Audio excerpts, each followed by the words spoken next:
हमारे देश का एक केंद्र शासित प्रदेश लक्षद्वीप है और आजकल यह काफी चर्चित है। तो इसलिए हमको समझना होगा कि यह चर्चित क्यों है और विवाद का कारण क्यों है। लेकिन यह समझने से पहले हमको संक्षेप में उसका इतिहास और भूगोल भी जान लेना चाहिए, ताकि वर्तमान में जो विवाद का कारण है उसको बेहतर ढंग से हम लोग समझ सकें। तो सबसे पहले हम लोग अपने टॉपिक्स के पहले पार्ट पर आए कि यह चर्चित क्यों है। तो चर्चित होने का कारण है कि हाल में वहां के प्रशासक बने हैं प्रफुल्ल खोरा पटेल। इनके द्वारा वहां जो कुछ रेगुलेशंस मतलब कि नियम और कानून बनाए जा रहे हैं और जो कुछ सुधार का काम किया जा रहा है, उसके चलते यह माना जा रहा है कि वहां की जो सामाजिक, सांस्कृतिक, आर्थिक या राजनीतिक की बनावट है वह खतरे में पड़ जा सकता है। नतीजा है कि वहां की जनता आंदोलित हो चली है और उसके समर्थन में देश का बुद्धिजीवी वर्ग भी आ चुका है। तो अब ये अवस्था जब है तो हम लोग जाने कि अभी का जो हमारा लक्षद्वीप है वह कैसा है। तो लक्षद्वीप जो है दक्षिण भारत के पश्चिम में अरब सागर में मूंगा द्वीपों का उदाहरण है। यह केरल के तट से 280 किलोमीटर से लेकर के 480 किलोमीटर दूर स्थित है। यहाँ कुल मिलाकर के 36 द्वीप हैं, जिसमें से 10 द्वीपों पर मानव बस्ती पाया जाता है। और ये जो 10 मानव बस्ती है उसमें से भारतीयों को केवल 6 द्वीपों पर जाने का अधिकार है और जो विदेशी पर्यटक जाते हैं वहां उनको केवल 2 द्वीपों पर आगाती और बंगाराम में जाने का अधिकार मिला हुआ है। तो यह जो हमारा लक्षद्वीप है, यहाँ की भाषा जो है वो मुख्य भाषा यहाँ की मलयालम है और उसके साथ साथ वहाँ की स्थानीय जो भाषा है वो आपको जेसरी है और महाल है। इसके अतिरिक्त अंग्रेजी में भी वहाँ सरकारी काम होते हैं। यहाँ की जो कुल जनसंख्या है, अगर 2011 के सेंसस को आधार माना जाए तो वह 65,000 से कम है और यहाँ का जो क्षेत्रफल है मात्र 32 वर्ग किलोमीटर के एरिया में यह हमारा लक्षद्वीप फैला हुआ है। और यहाँ का जो हाई कोर्ट है वो केरला हाई कोर्ट है और यहाँ की जो आबादी है वह अपने मेडिकल और एजुकेशन के लिए काफी हद तक केरला पर डिपेंड रहता है। कहने का मतलब कि स्वास्थ्य और शिक्षा की राजधानी अगर एक तरह से कहा जाए तो वो केरल है इसका। और यहाँ जो है चूंकि यह केंद्र शासित प्रदेश है इसलिए यहाँ पर कोई असेंबली नहीं है, कोई मुख्यमंत्री नहीं होता है, केवल एक लोकसभा का क्षेत्र है और सामान्यतः जो यहाँ के लोगों की लोकतांत्रिक भागीदारी हो पाती है चुनाव के माध्यम से, वह लोकसभा के बाद मुख्यतः पंचायती राज सिस्टम में हो पाता है। तो ये अवस्था रहता है। और यहाँ की जो राजधानी है, हम लोग बच्चे से पढ़ते आ रहे हैं कि यहाँ की राजधानी कावारत्ती है। साक्षरता दर यहाँ का काफी बेहतरीन है, 92% से भी ज्यादा यहाँ के लोग साक्षर हैं। अगर 2019-20 का अनुमान माना जाए तो साक्षरता दर बढ़ करके महिलाओं में 94% से अधिक हो चुका है और पुरुष 100% यहाँ के शिक्षित हैं। ये यहाँ की अवस्था है। जहाँ तक फर्टिलिटी रेट का सवाल है तो फर्टिलिटी रेट या हम पूरे देश में सबसे कम एक तरह से कहें तो यही है, मात्र 1.4 फर्टिलिटी रेट यहाँ पाया जाता है।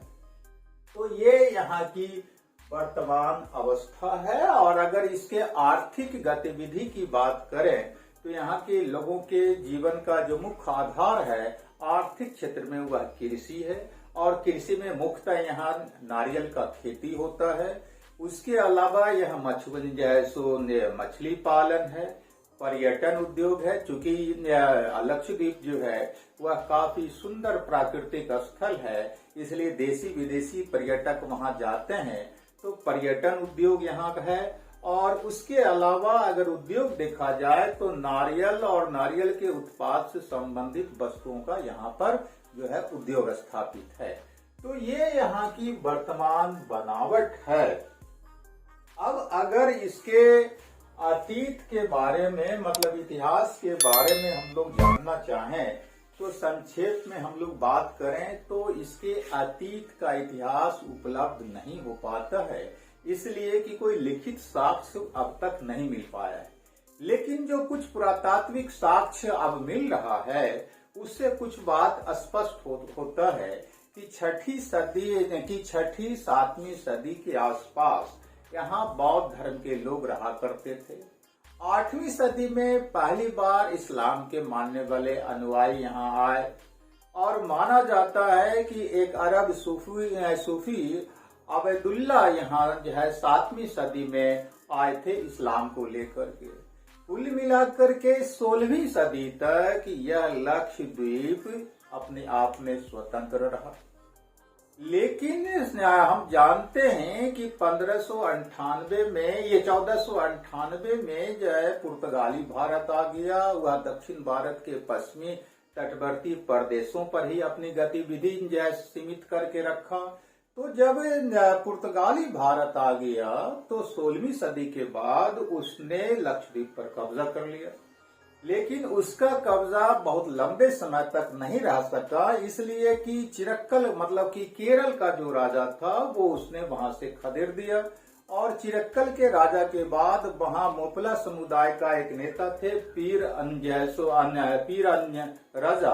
पीर राजा ने अपना वहां शासन स्थापित किया। और पीर राजा के बाद वहां पर 1787 में मैसूर के शासक टीपू सुल्तान ने उसको अपने अधीन कर लिया।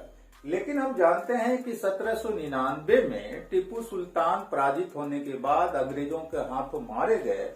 तो उसके बाद जो है यह इलाका ब्रिटिश ईस्ट इंडिया कंपनी के अधीन आ गया।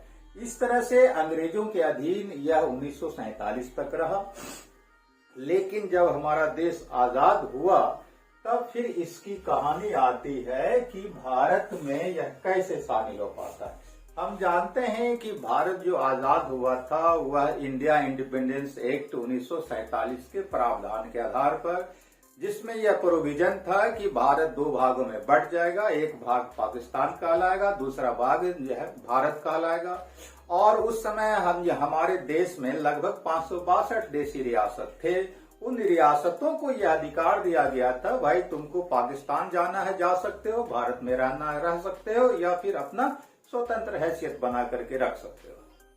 नतीजा ये हुआ कि जो विभाजन हुआ, जिन रियासतों को जहां आना जाना था वो गया।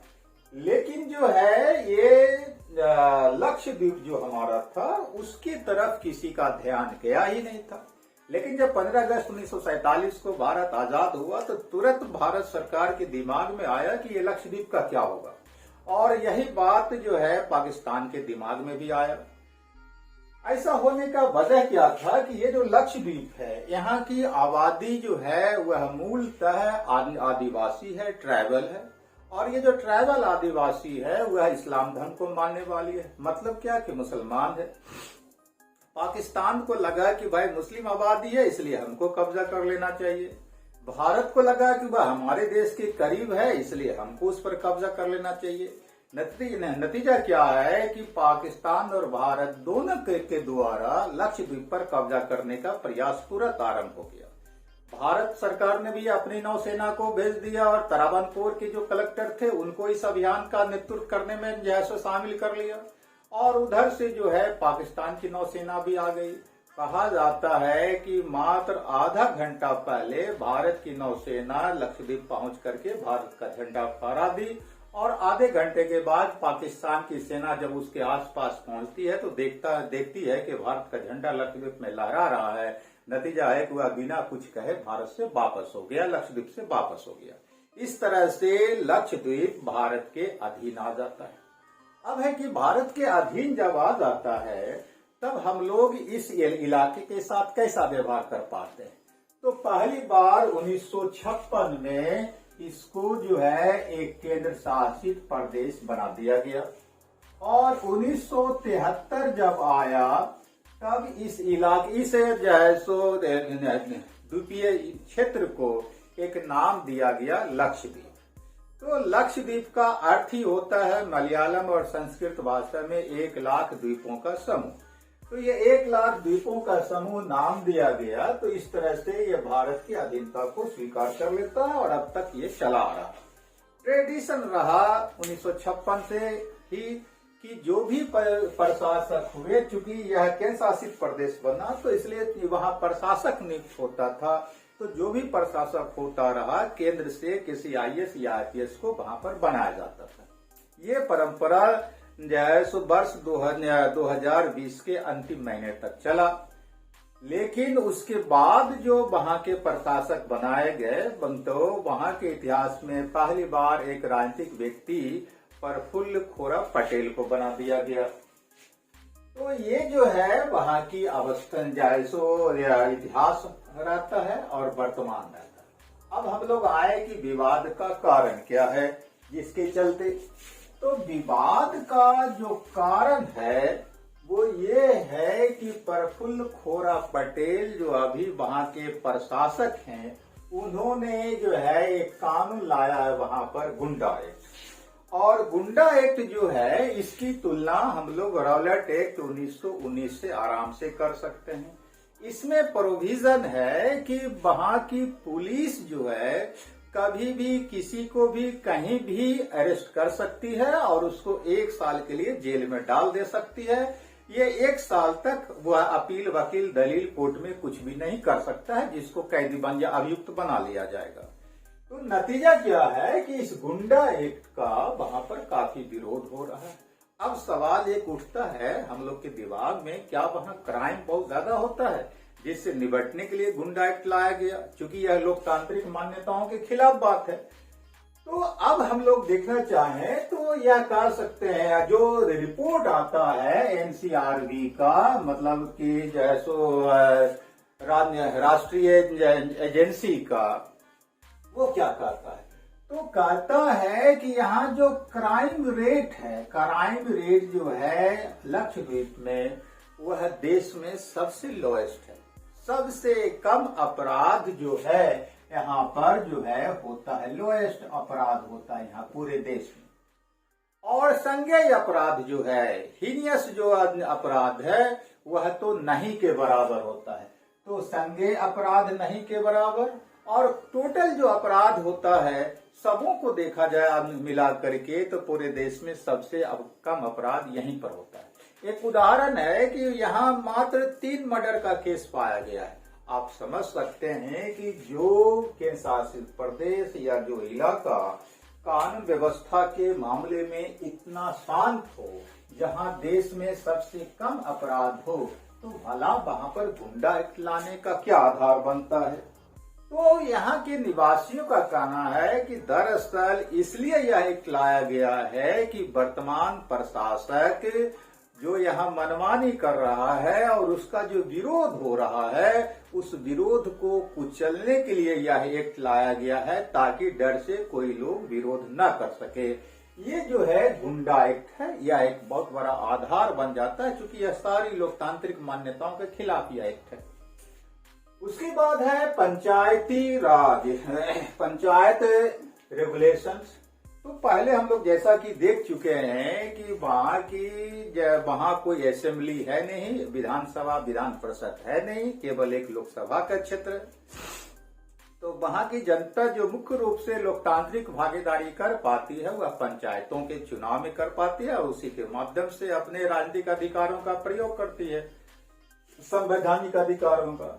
तो होता क्या है कि ये खोरा साहब जो वहां के प्रशासक होते हैं, आने के साथ यहाँ जो है, यहाँ का जो पंचायतों को पहले से अधिकार मिला हुआ था, आपको एजुकेशन से संबंधित, स्वास्थ्य से संबंधित, पशुपालन से संबंधित, मछली पालन से संबंधित और कृषि से संबंधित।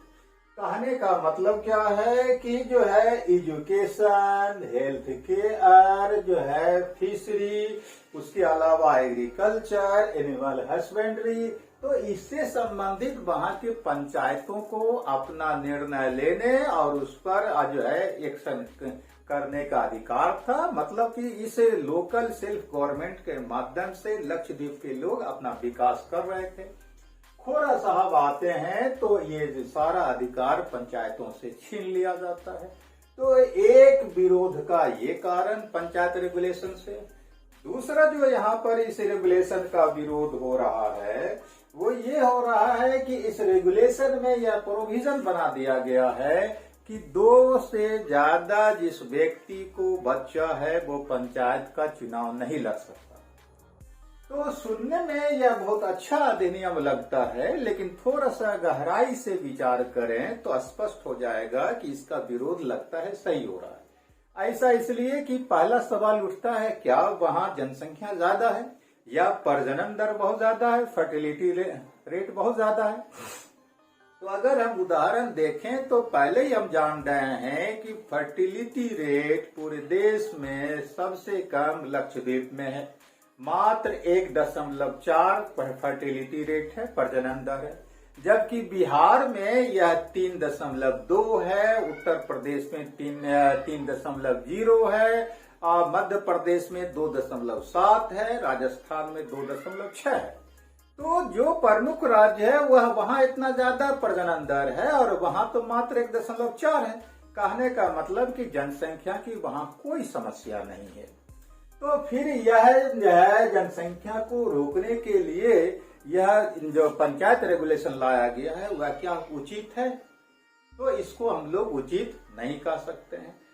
वहां के विरोधियों का जो आरोप है या जो कहना है कि दरअसल यह पंचायत रेगुलेशन में ये जो प्रावधान किया गया है उसका मुख्य उद्देश्य ये है कि जो प्रमुख राजनीतिक व्यक्ति हैं लक्षद्वीप में और उनके द्वारा जो है प्रशासक का जो विरोध होता है तो वो व्यक्ति चुनाव में भागीदारी न कर सके, इसी उद्देश्य से यह जो है रेगुलेशन लाया गया है कि 2 बच्चे से ज्यादा वाले व्यक्ति चुनाव नहीं लड़ सकते।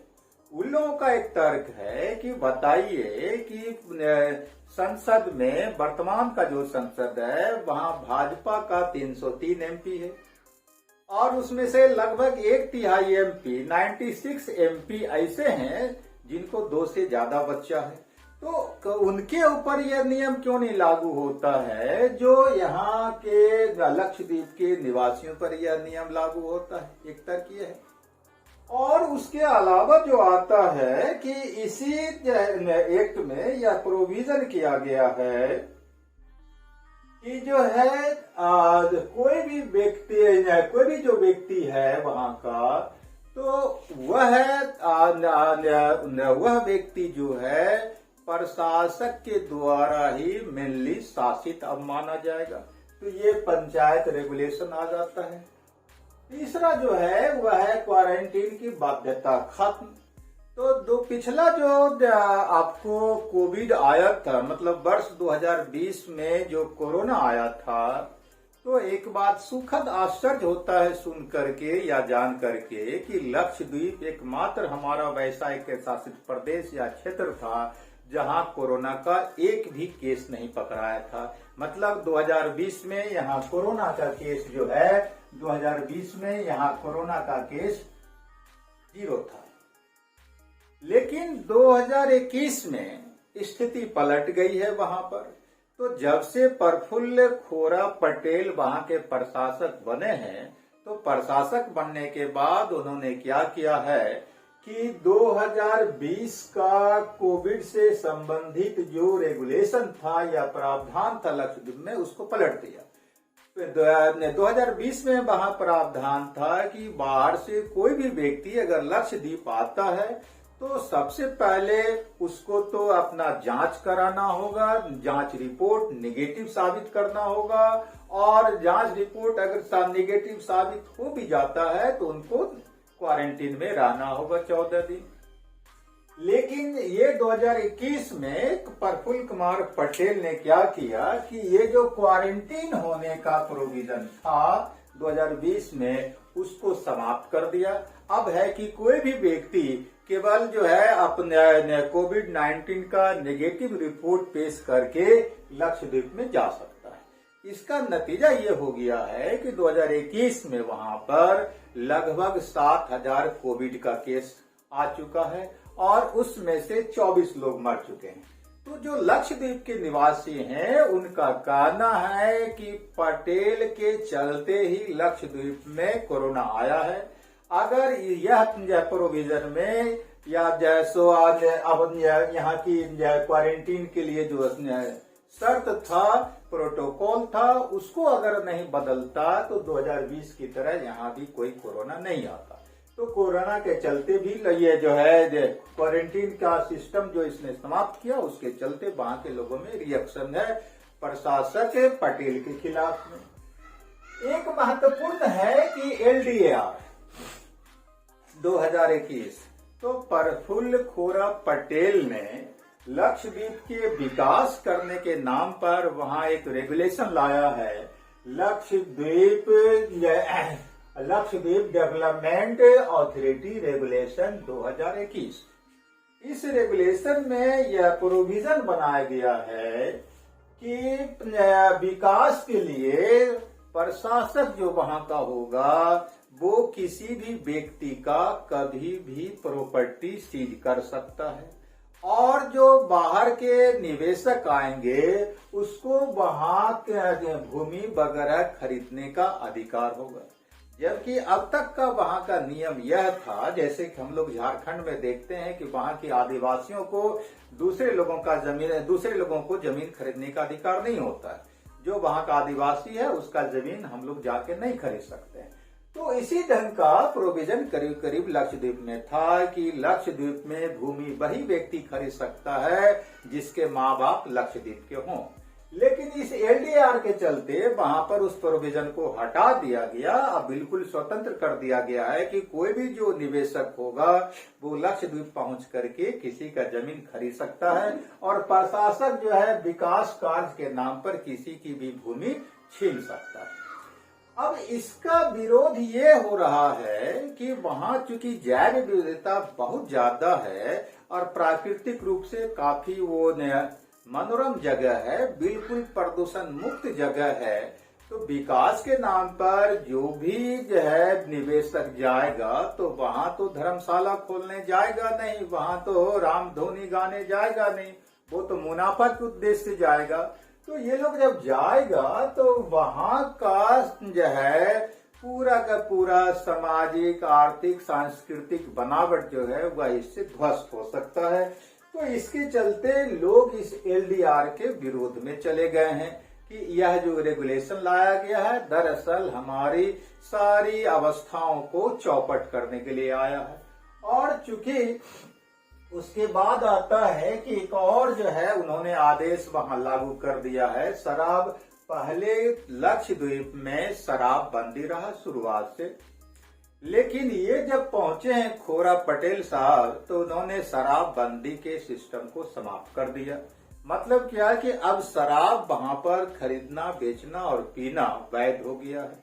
और ऐसा उन्होंने कहा है कि चूंकि अब पर्यटक वहां आएंगे इसलिए ऐसा हमने किया है।